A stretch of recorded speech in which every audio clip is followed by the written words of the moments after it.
All right, welcome back to Business with Haitian American Millennials. Today I have a very special guest for you. Would you like to introduce yourself? Hi, my name is Nakicha Joseph. I am from East Orange, New Jersey, and I'm here at Rudy. Okay.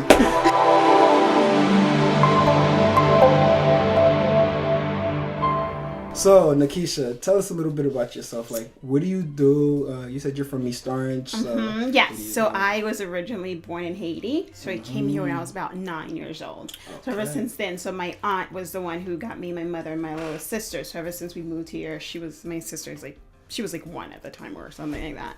So since then we moved to East Orange, and then I went to East Orange High School. I went to the middle school there, and then from there I went to Rutgers University, and then law school, and then I'm currently a paralegal, and then taking the bar to get my license to be a lawyer, and then work from there. Hopefully. Well, excuse me. No, that's a plan. She's living the dream, guys. I bet there's a lot of you out there that want to become lawyers too. So I'm sure you guys are going to get a lot of great information from her. Right. Hopefully. So you said you grew up in East Orange, went to East Orange campus. East Orange campus, yeah. All right. Shout out to EO. Yeah. That's in New Jersey for some of you guys who don't know. And then you said you went to Rutgers University. That's how I know you, because I met you back. I met at Rutgers, at Haru. Haru. Yes. So you guys check them out to the Haitian Association at Rutgers University. Look at me just giving shout outs left and I know, right. look at you. You're just promoting, man. They need to start paying you. I was just about to say that. I should get paid for this. You should be getting paid for this. This is serious money here. Yeah, all right. So so you went to law school. Yes. What law school did you go to? I went to Seton Hall University in Newark, New Jersey. Okay, so what was that like? Well, actually, before we even ask what was that like, how did you get into law school? Like, what were some of the requirements? And did you always know that you wanted to go to law school?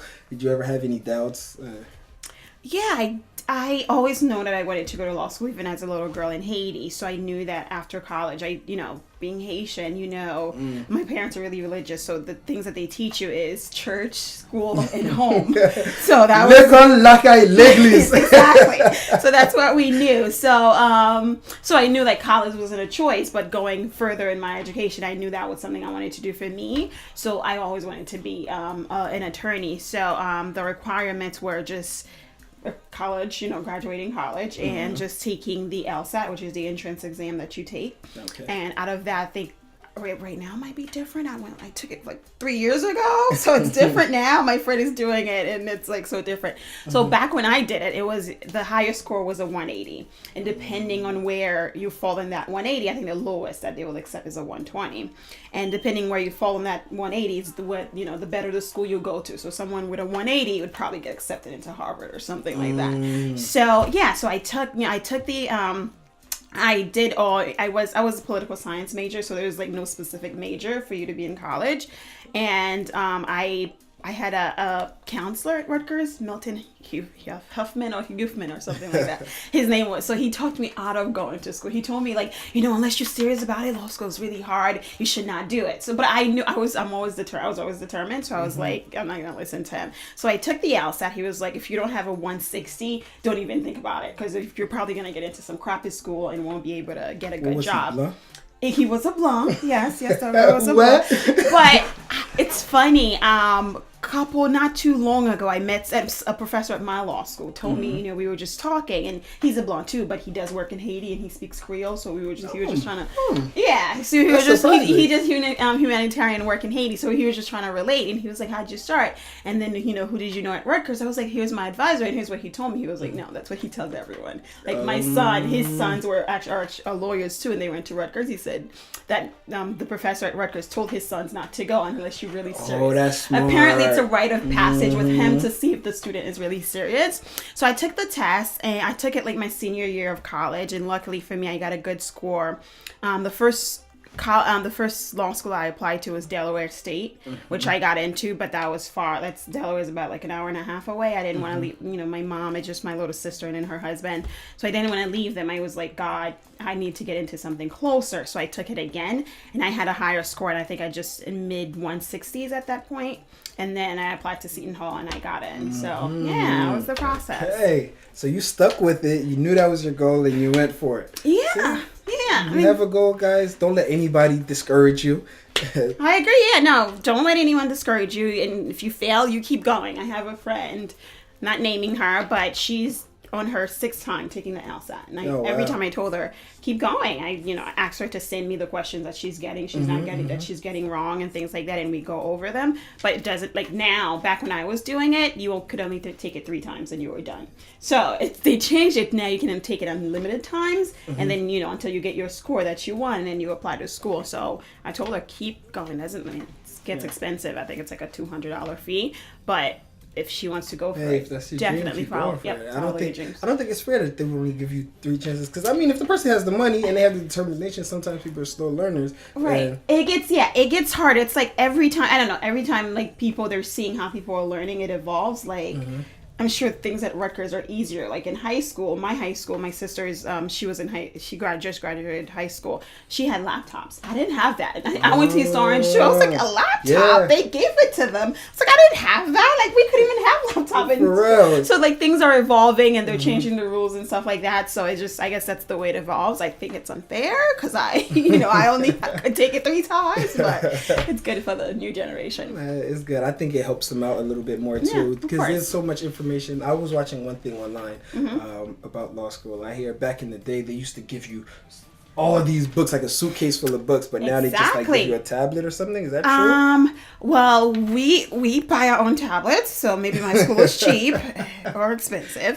What we know from back in the day is that our exams, we take them online. Like we don't write our exams. They give us they have this application that you enter into that just crashes your whole computer, so you can't go anywhere. And if you exit out of the exam, that's your entire exam. And certain classes in law school, there's only 1 exam. Actually, most classes in law school, they only give you 1 exam. So that's your entire grade. Oh, wow. So if that gets messed up, that's failing. So they put that application in there and you just write your life away. You just write a 6-hour essay. You're just sitting there 6 hours. They give you a problem and you're writing and you're, trying to solve the case. So, but back in the day, the way that my professors are telling me is that they had to handwrite it.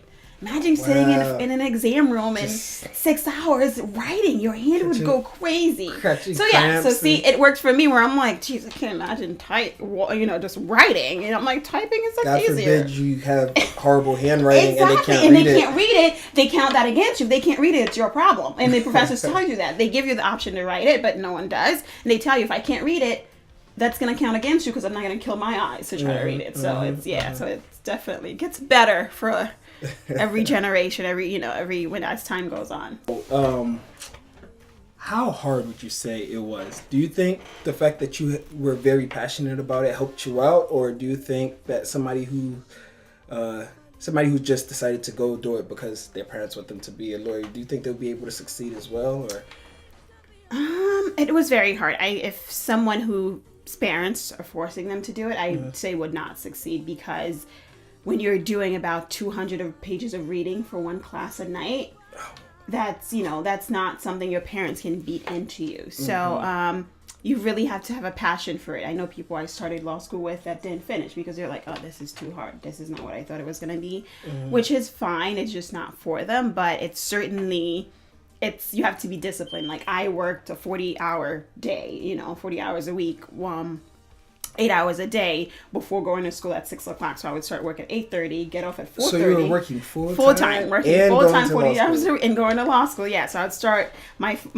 job now at 4:30 and at 8:30 in the morning, and then end at 4:30, and 4:30 just from there to class that starts at 6, and then classes usually end around 10, and 10 spend 2 hours in the library till midnight and then go home. So yeah, and that was Monday through Thursday. No classes on Friday. So, so it's quite the commitment. I don't know, because I had a passion for it. I didn't mind. Like, I'm the type of person who can sit, like a whole entire Saturday and study and capture everything. And that's how I did it. So I would, on Friday night to Saturday, I would read for the entire week, so that when I get home on weekdays, I won't be tired or not be behind on the readings. One thing in law school, they do cold call, which is when the professor calls on you and they just ask you questions, just try to play on your mind. And if you they can embarrass you. Like, it's embarrassing to sit in a classroom of 200 people and you know nothing, right? Yeah, so, and you don't want that to happen. So that's kind of your motivation to kind of stay on task and things like that. But it's pretty like a hands-off type of thing. Like, you're not getting a quiz every week to make sure you're doing the homework. It's like you get one exam, you pass it, you pass it, you fail it. One exam for the class. So that one exam, yep. With that whole semester. That whole semester, you fail it, and they don't let you repeat classes. So you fail it. That's it. You're done. Yep, and then after you drop below, I think a 2.5, you have to drop out. So yeah, it's pretty rigorous. So rigorous. I see that, but at least something you was passionate about, you were able to do it. Yeah. So again, if you're not passionate about it, don't go for it because it's rigorous. There's a lot of work to do, and like I would never like tell anyone to pursue anything they're not passionate about. But if you're smart, because there's some people who are just generally smart and they know stuff. Like my boyfriend has a friend who got a 180 on the LSAT. Like he got a perfect score. That's the perfect score, right? That's a perfect score. And then he took the medical test exam too, and he got a perfect score. So he's just really brilliant, and he chose not to go to law school or med school. So wow! Don't do that. So he didn't have a passion for either of them. So, but like he's smart. It's not anything that he had to really think about. So if you're good at something and you're smart, it could come easy for you. Like Kim Kardashian, right? Oh, yeah. Did you hear? Like, she's studying to become a lawyer without going to law school. So in California, there's this thing where you can just, it's called an apprenticeship. You can just basically shadow an attorney. The attorney teaches you the law for 4 years, and you don't have to go to law school. You just have to take the bar. If you pass it, they'll give you your license. So like that, right? That's a gem right there. We did not know. I'm sure there's some people that's like, yo, I'm moving to Cali right now, so I don't have to go to law school. I'm not knocking her out. Listen, I actually love that idea. It's a good idea. I mean, I had to work for 4 years, but it's an alright idea. Thankfully for me, it's only in California and 3 other states. I'm hating, but.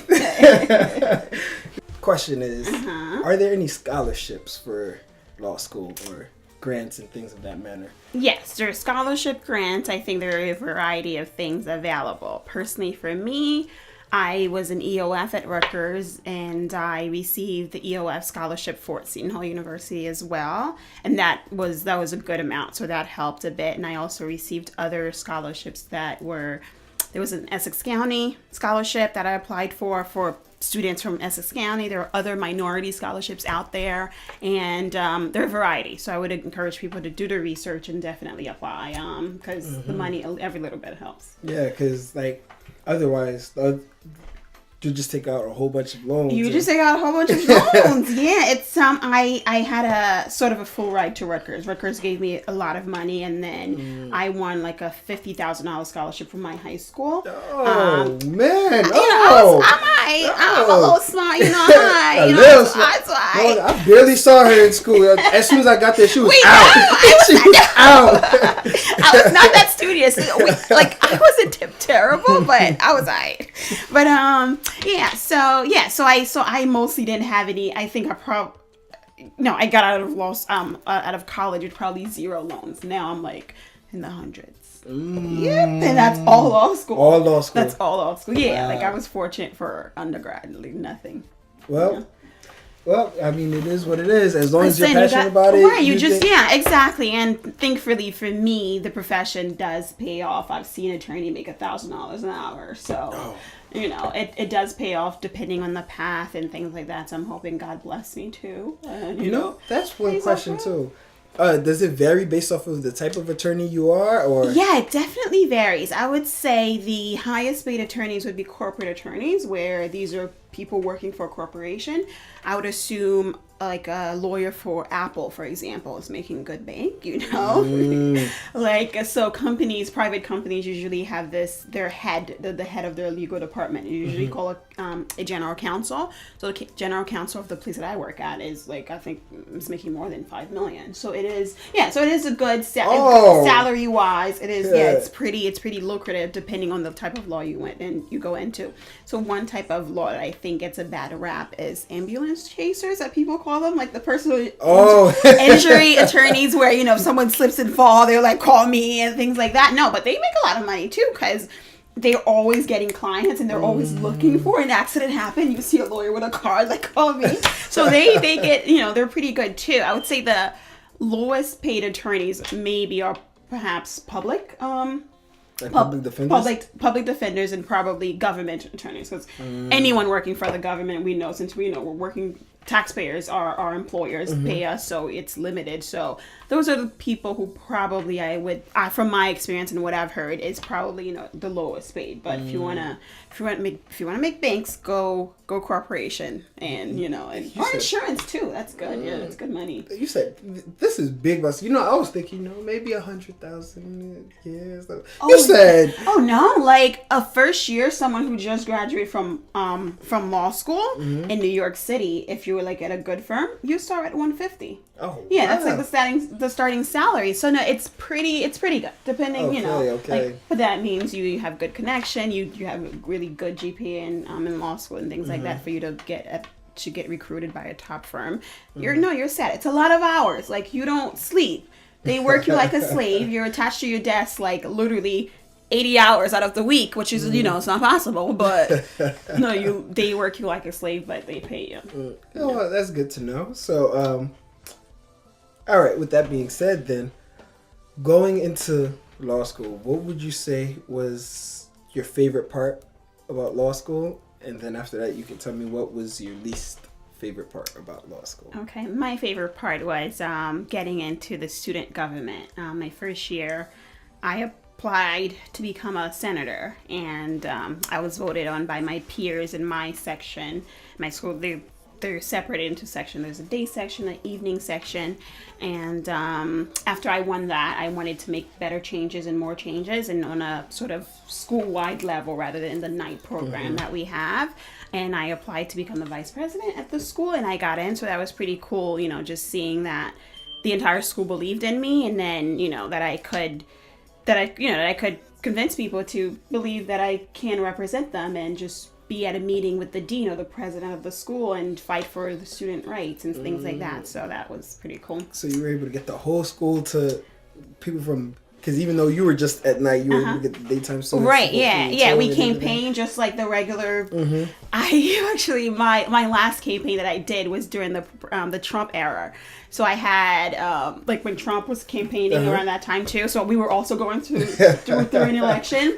So I had this girl. Like, I used to be, I'm not friends, but I knew her. We did a program together. But for some reason, like, things just changed, and I kind of noticed the awkwardness. And we're adults. Like, it's different than high school drama. It's like, you notice an awkwardness, you're like, I peep you, but that's all it is. So I noticed the awkwardness, and then she just decided to run against me. I'm like, B, all right, let's do this. Like I said, like, yo,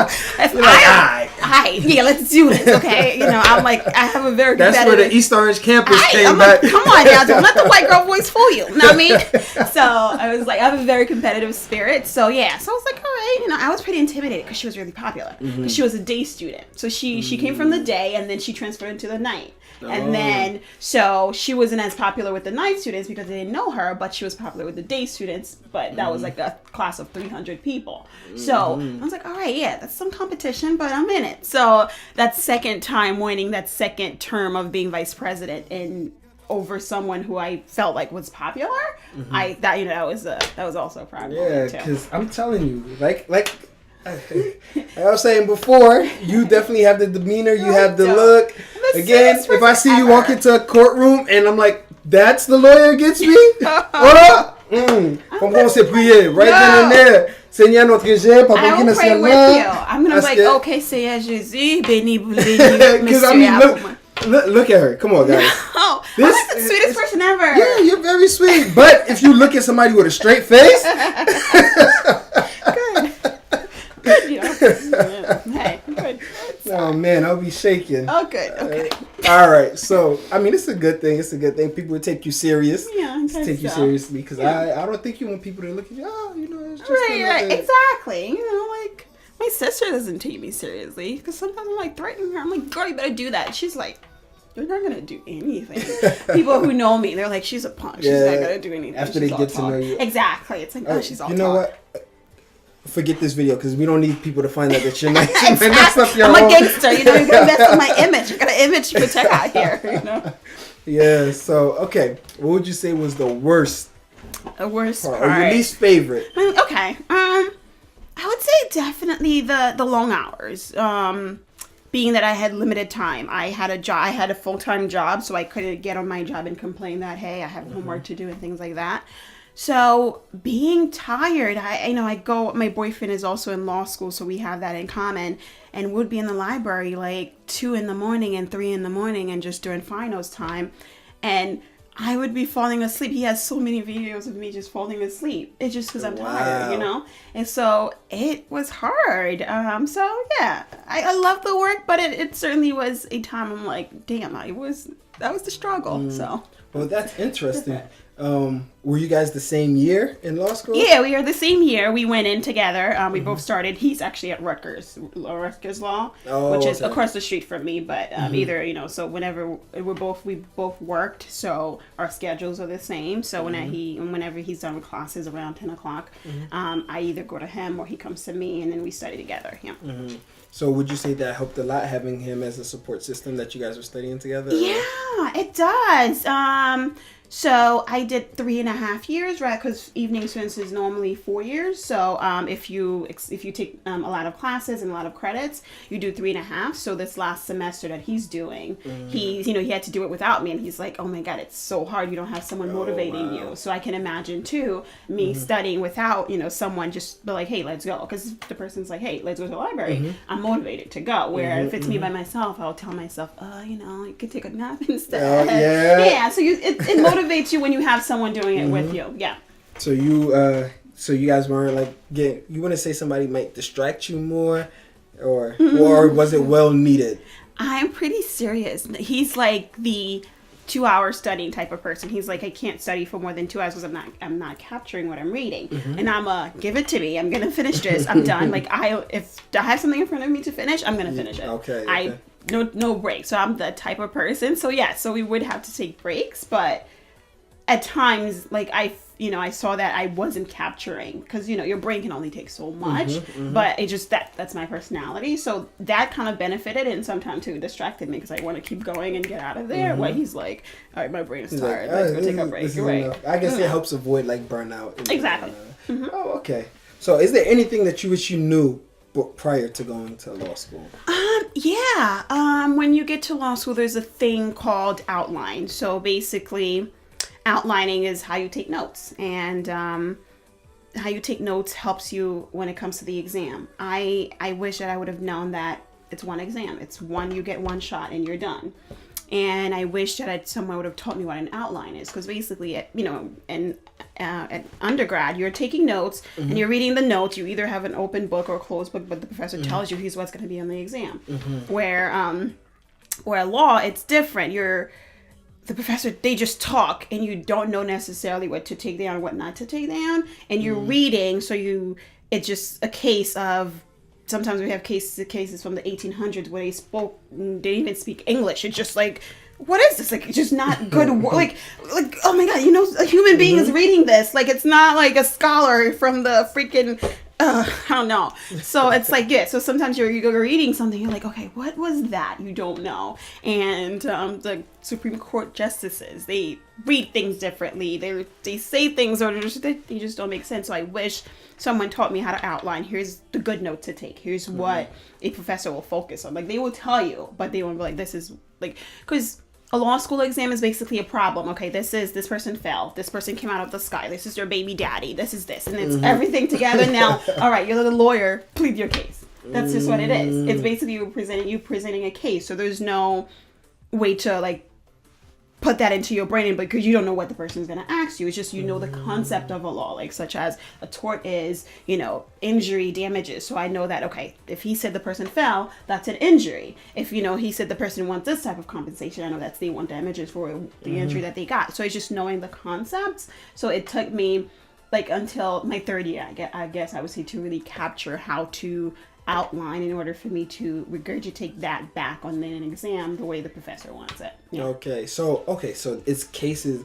I like that. At least that's good, because they'll give you a problem, and then you just have to solve the problem based Right. off of the concepts. Correct. It's not on some, oh, tell me what the case of this guy versus this guy was. Yeah, no, you don't know. If you reference the case, that helps you because he's like, okay, you're getting the concept. Because if you tie it to see, like, in the legal world, everyone does it. So when when you're writing a complaint, you put cases in there because you want the judge to know here's a precedent, which is basically saying this is what the current law is, and then according to this case, the Supreme Court decided that gay marriage is legal. So if I'm writing a complaint for gay marriage, I have to put that decision and to cite it to say this is when it was decided, so it helps your argument. So the cases we read, they're helpful as it to just give you an example of what is the current law and what was decided, why the judges or justices they decided that way. But it doesn't know it. You don't need to know every single part and then repeat it back on the exam. Just if you reference it, it has to make sense where the professor's like, oh, you're connecting it for a good reason. You're not just BSing. Okay, you're not just throwing it in there for extra points and stuff. Yeah, okay. All right. So now, I guess to wrap this up, let's talk a little bit about like after grad school and stuff. So personally, do you plan on working on a firm? Do you plan on opening your own firm, or what are your plans after?